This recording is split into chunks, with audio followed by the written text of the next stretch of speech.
दान करने से धन की शुद्धि होती है। धन में भी दोष होते हैं, जो हम पैसा कमाते हैं उसमें दोष होता है कि नहीं? बोलो हाँ, क्या दोष होता है? अब जैसे सरकारी कार्यकर्ता है, सरकारी कार्यकर्ताओं को सरकार पैसा देती है। अब सरकार को पैसा कहां से आता है?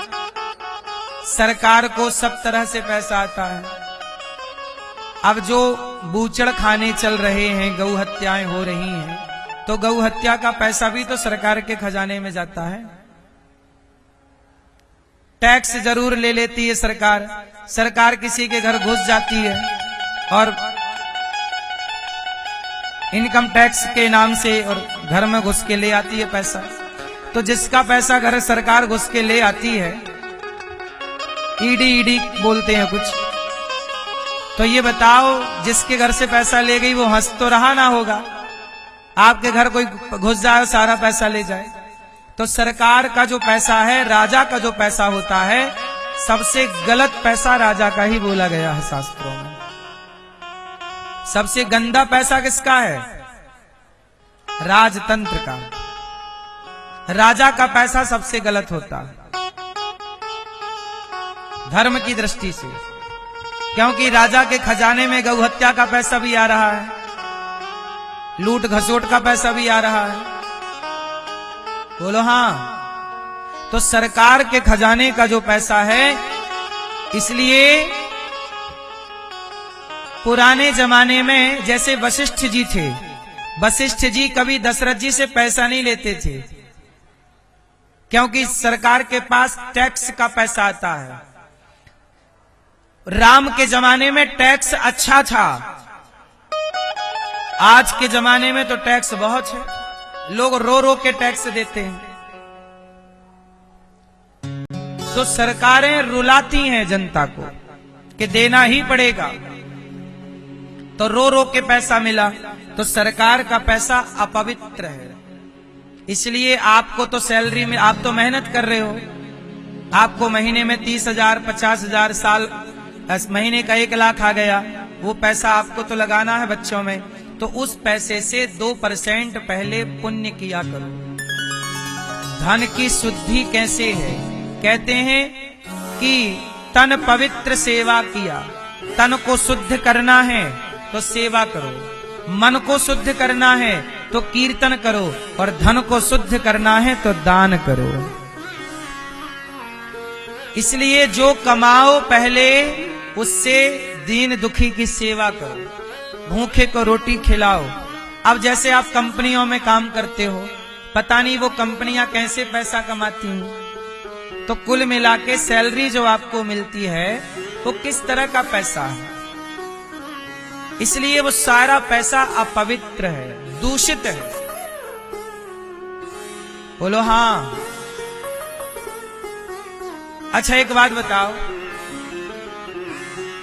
कई बार बैंक खुलने का टाइम होता है 10 बजे, और 10 बजे बैंक खुलती कहां है साहब? 11 बजे से कार्यवाही चालू होती है।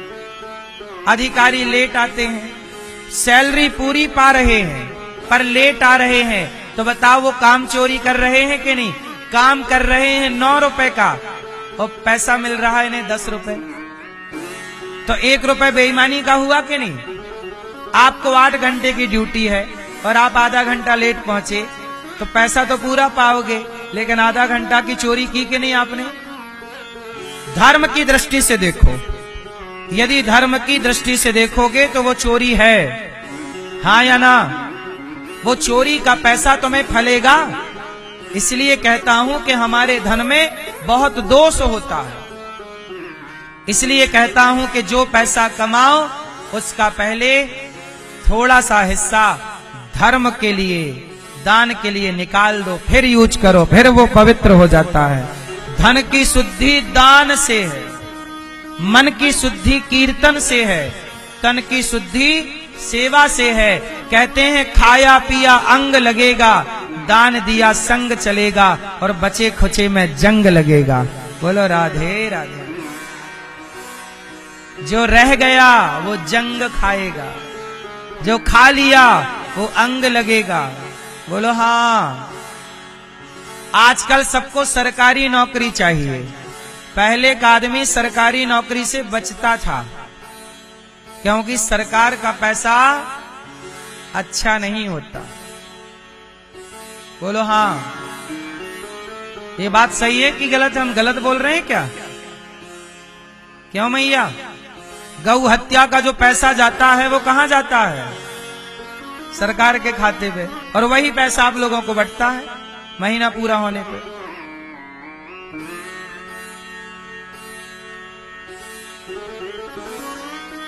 हम ये नहीं कह रहे हैं कि आप नौकरी छोड़ दो, हम ये कह रहे हैं कि अपनी कमाई का पहले शुद्धिकरण करना। हर महीने भले आप 5 रुपए, 2 रुपए, 100 रुपए में 2 रुपए निकाल लो, 1000 रुपए में 100 रुपए निकाल के अलग रख दो, 200 रुपए, चलो 200 भी तुम्हें ज्यादा लगे तो 1000 रुपए में 100 रुपए निकाल लो। अरे 50 ही निकाल लो। 1000 रुपए में 50 रुपए किसी को भोजन कराओ। कुछ ना कुछ आपके हाथ से पुण्य सदा हो, यही शुद्धि का उपाय है। और क्या उपाय है?